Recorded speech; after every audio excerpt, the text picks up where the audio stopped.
On this auspicious occasion of Sri Krishna Jayanti, I try to share some of my understanding on the thoughts of our beloved Master Sri Ramchandraji Maharaj of Shahjahanpur in connection with Lord Krishna. Since they relate to changing the course of one's life, I thought it is relevant on this occasion.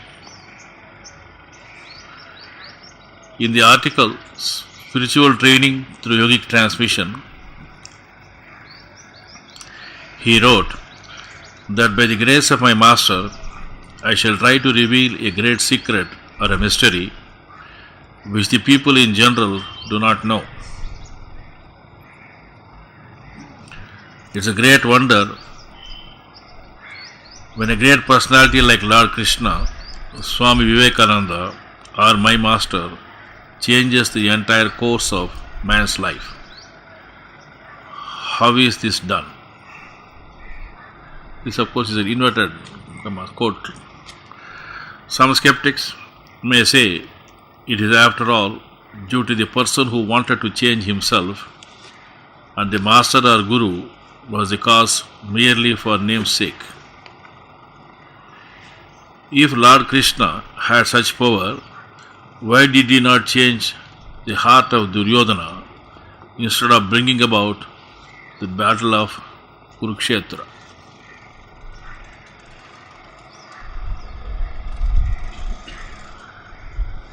They may also quote many stories wherein somebody taking a worthless person or even a lifeless object as a guide has become a great saint. But this need not hinder us in trying to find out the reality, because God's ways are mysterious. Some are deluded by their own thinking, and some are illumined by divine grace.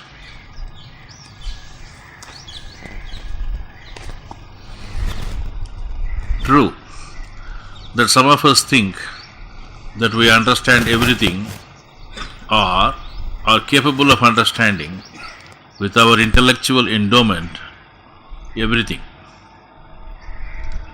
While this is good, the avoidable irrational corollary to this, that what I do not understand is not correct, is not very helpful in the search of truth. As Master has warned us, we should not get deluded by our own thinking, which many times are based on partial facts or fragments of truth. There can be many points of view, and it is obvious that the point of view of the center is the best, though it is not that easy to have. Every sadhaka tries to go near the center from his angle, and as he approaches the center, his vision gets broadened. Master continues, if the question as to from whom Lord Krishna got light is put to me, my answer would be that he is self-luminous. But then, this need not mislead the inquirer that he too is self-luminous and everyone else is also such, and there is an end to all inquiry. Logical speculations are no substitutes for the cravings of the heart. The heart is not satisfied even if the logic stops dead in some blind alley. The inquiry that we are having into the nature of real self or God or Master is not something that we can restrict to the realm of the intellect, in which case it will be partial and the result would be partial truth, or shall I say partial untruth. We are surely part of the divine and an integral part at that. But our mind cannot be Master's mind unless we purge out all the dross and dirt out of our system and make it as pure as we can. It has been stressed by Master many times that our conscience can be pure only when our mind, manas, chit and ahankar are purified. Perfection, we know, is an utopian goal, but near perfection is what we can strive for. It is here we need the help of others to purify ourselves and the relevance of Pranahuti. For this we attend to purification of our system assiduously, practicing the methods given by the Master. Master continues his message saying that Pranahuti is effected through the power of will, which is always effective. If a trainer in spirituality exerts his will to mold the mind of the trainee, it will bring effective and excellent results. Many Swamijis who start the profession of Gurudom, as soon as they put on the ochre-colored uniform, complain that although their Sishyas, disciples, listen to them with interest, yet they remain as crooked as the tail of a dog. The reason is obvious. Either the Swamiji does not exert his will or he has got no power. The teachers prescribe many laborious and brain-taxing practices and leave their disciples to their own fate. Neither does the teacher know the result of the methods, nor does the disciple care to use his discrimination. The result is internal grossness, dullness of the intellect, and loss of freedom on the part of the disciples, and corruption, degradation, and moral turpitude on the part of the gurus, who are very conscious of only their right to teach, but quite unmindful of their duties and responsibilities towards their disciples. The worthy trainer, with the power of yogic transmission, weakens the lower tendencies of the mind of the trainee and sows the seed of divine light in the innermost core of the Abhyasi's heart. In this process, the trainer uses his own will force, which has the divine infinite power at its back. In a way, he is conscious of that, and he just focuses it through the lens of his own will upon the heart of the trainee. The trainee may not feel anything at the beginning. The reason is that he is accustomed to feel only through the senses, and the divine power is beyond senses. After some time, however, he may feel the results of such transmission, which also are in the form of subtle changes of the workings of his vital parts and of the tendencies of his mind. Master in the same article states what happens to spiritual training in some organizations. There is an organization in this part of the country which professes to impart spirituality. It commands a pretty large following, and and people who join it seldom break off, even though some of them, to my personal knowledge, are greatly disgusted and averse to it. I find that they have adopted unspiritual ways to keep the Abhyasis bound fast, not only by inducements and allurements, but even by fright and threats. And when I study their inner condition, I find not one of them having any spiritual achievement, but they are only caught up by some material force. You will find hardly one amongst them who is nearer the mark in any way. Whereas in our samstha, you will be happy to note that none of the preceptors has even the slightest touch of Maya in all his transmissions. It is only the pure wave that flows from him to the Abhyasi. In my opinion, such pious methods must at all costs be adhered to in order to promote piety and righteousness all over. I pray for the making of such noble personalities to work for the enlightenment of the world, and time alone shall bring the results to light. We must try, heart and soul, to prepare such worthy souls as may be useful and helpful in the future world. It matters little if a few break off from us, because what they have gained during their brief contact will develop in the subsequent life, if not in this one. Thus our labor is by no means wasted or lost. Kindly note the purpose of the system given by the Master. He said, I pray for the making of such noble personalities to work for the enlightenment of the world, and time alone shall bring the result to light. His system is meant for transformation of the world, in contrast to that of Lord Krishna, where the individual's realization to his duty is said to be the goal. It is useful to recall certain fundamentals about the concept of God, with reference to the attitudes that get generated in us. When we view the Master in first person, we get one who is a granter of our wishes, and the pinnacle experience in such cases can be Aham Brahmasmi. When we view Master in second person, thou, we move into the realm of devotion and surrender. When we view the Master in third person, it or thum, we get a special personality who is working out the transformation of human consciousness, in which we have a part to play, so that we live in an enlightened world.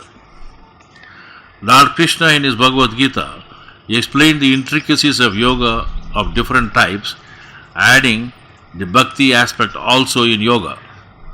Different types of yoga that do not have surrender to a master as an integral element of the system lead to what is termed as self-realization.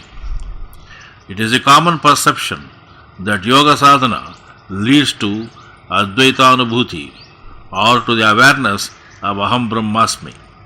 It is held by many scholars that yoga, as taught by sage Patanjali, is Nirishwara, or without God.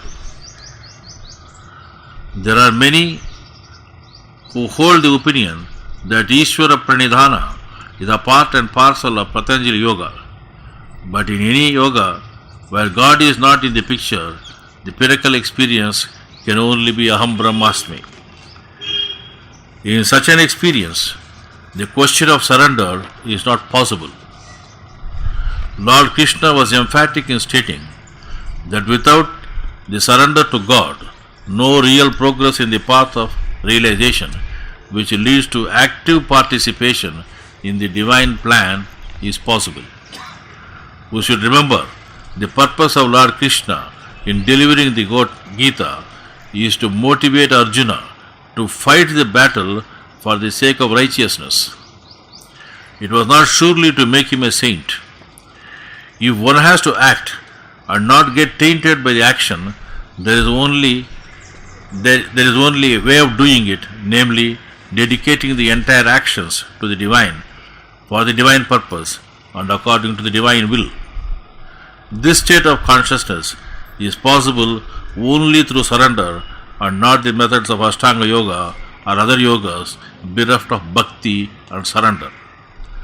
Thus the Lord was presenting himself in the first and second person aspects of God. Master, even while giving the prayer for all occasions, starts with the words, Thou art, and thus makes it clear that we should start with the state of surrender to the Master so that we reach his stage. His stage being thumb, we find the Master keeping before us the second person and third person aspect of God. That is why, when he talks about the surrender, he gives a definition of total surrender as surrender to all that exists in the universe. It is no surrender to any person or God that he talks, but surrender to the infinite being which expresses itself everywhere. The transition from an orientation to the second person God to the third person is not that easy for the sadhaka. I seek your indulgence, to quote Dr. KCV from his diary. Thus I found myself made to abjure the old theoretical ways of approach. I had to remake myself in a new way. I had to take stock of my whole past. All sectarian and caste conceptions had to be rethought. Philosophies help bind people to set notions. Thus I was to meet the challenge of the new. It happened that I should meet Sri Ramchandraji. Firstly, his views were clearly different from my whole past. The conception of the ultimate as zero was quite against my philosophic inclination. Having failed with the positive concept, it is time to experiment with this. Is it likely to be true?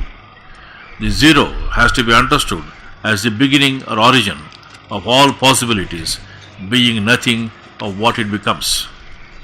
The concept of invertendo shows how the deformation of evolution is natural and the power inherent in zero, nirguna. I began understanding the meaning of vivarta. All flow necessitates the inversion and it is natural. The formations of the descent are clearly on the principle of inversions. The vast Brahman extends up to our knowledge of it. Thus truth, consciousness and bliss themselves are attributes which get transcended in higher approaches. Satchidananda are not the ultimate reality. They too being terms of knowing. Shankara too gets transcended. The individual is continuous with the universal and the ultimate and is not abolished. The pralaya or emergence is cosmic or supracosmic, and then all are withdrawn into the ultimate. The individual ray of the ultimate has created for itself an organic organization of physical, vital, mental and supramental centers and organs. These may well be the knots which have demarcated the several systems known as the physical, vital, mental or bonal or muscular or circulatory, elementary, harmonic, nervous, supranervous and psychic. They have become autonomous in a sense, but have to be opened up for higher control. This is possible only by bringing down the highest power of the center and not merely the higher power just above the human. It is a necessity to mold the lower in terms of the highest through the higher, which has also to mold itself to receive the highest. That leads to going beyond the Aurobindo Vijnana, molding of the mental, vital and physical. This is done by means of transmission or descent of the highest consciousness or condition itself into the lowest region of the human heart or the organism as it is.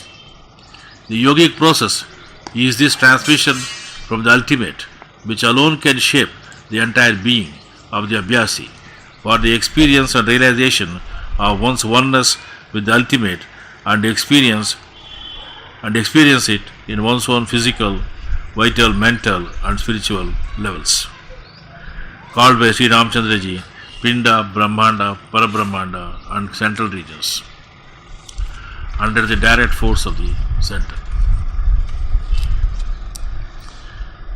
Shaping of the entire being or molding ourselves thus means a total integral and holistic transformation in our way of living. We are aware that during meditations we do go into very deep states and sometimes we are at the gross level. Broadly we may say that from the egocentric awareness to ethnocentric awareness is a normal mode of meditation of many of the meditators. However, we do seem to enter into cosmic and pancosmic or paracosmic levels of consciousness, and surprisingly, in almost all the sincere meditations we do, we enter into a state of thumb or total ignorance, as revered Master calls it. This is the one impedance that impels us to continue our meditation, even as our Master has stated in his commentary on the Ten Commandments.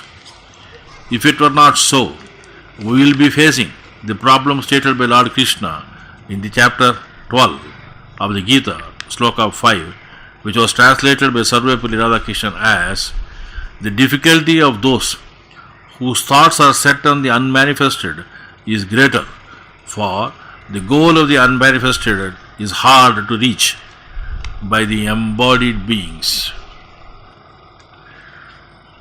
One of the, if not the unique feature of the system of revered Babuji is that such unmanifest thumb is within our reach during our lifetime. This is one singular contribution of this system for which humanity shall be indebted. It is this awareness of the thumb that makes us to live the fraternity that has been spoken of for over several millennia. Prayers have been the time-tested method of reaching the Lord. That we should pray for all in the universe for the spiritual good is by itself a great prayer, no doubt. But that we can will for such a change is the possibility the imperience of thumb grants us, and this has not been heard of so far. The method of this prayer, which uses our will while stating that all people of the world are my brothers and sisters, and that we are developing true love and devotion, is no ordinary petitioning prayer. It is an expression of a will and determination to live according to the will of the Master. Lord Krishna appealed to Arjuna to act in such a way as to discharge his duties as enshrined in the Shastras. He was talking of Swadharma, though that is done ineffectively is more important than the Paradharma, even if done effectively. Commentaries and criticisms of the commentaries is not our concern. Master has stated clearly that it is our primary duty to realize our oneness with God, and this God is something universal which does not distinguish between castes and races. When God is taken in the third person perspective, this can only mean that we should partake in the divinization of man, which is the real duty waiting to be done by all of us. The third commandment is categorical of stating that our duty or dharma is to achieve oneness with God. A deeper understanding of this commandment would enable us to understand that we cannot have other goals like artha, dharma or jnana. This is in contrast to Lord Krishna accepting 4 categories of devotees. In this context, it is prudent for us to consider the statements of the Master regarding what type of prayer we may make. To quote him from his commentary on the second commandment, one should pray to him alone who is the Master in the true sense. I do not think it proper to pray to the slaves, that is, those powers who are subordinate to man, who are potentialized by him. It is also sheer folly to pray to the great Master for worldly gains, except in most special cases. When this is well understood, our clarity regarding the goal gets established in our hearts, and we seek oneness with him. It is not as though I have said something that is not known to you. I am only placing these ideas in the spirit of Bodhayanti Parasparam. My salutations to all.